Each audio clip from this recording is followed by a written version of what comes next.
Fl-ewwel nofs tas-sena d-dieħla l-korp tal-Pulizija se jniedi 4 taqsimiet oħra ta' pulizija fil-komunità li bejniethom se jkunu qed jolqtu 11 lokalità madwar Malta.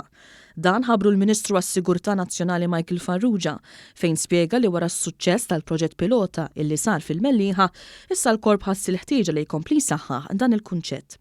Fost id-distretti li fihom se jiddaħħal il-Pulizija qalb il-komunità hemm dak tar-Rabat li flimkien mal-lokalità tar-Rabat se jkunu qed jibbenefikaw lokalitajiet bħall-Imtarfa, il-Baħrija, l-Imdina u Ħaddingli.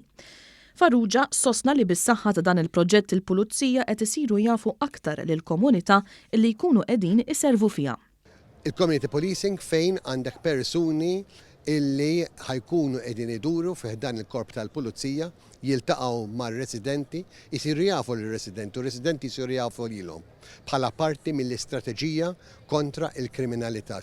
L-ewwel proġett tal-Pulizija fil-komunità ġie implementat fil-Mellieħa xarejn ilu fejn pulizija wettqu aktar minn 500 siegħa ta' rondi bil-mixi, mexxew kampanji tarfien, taw 170 twissija u arrestaw numru ta' persuni illi nqabdu iwettqu rejat.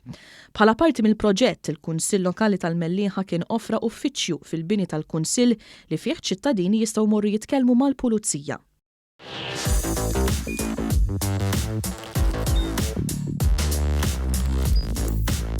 Idħol fuq one.com.mt u hemmhekk tista' tara l-programmi kollha li jxandru fuq One permezz ta' One Play.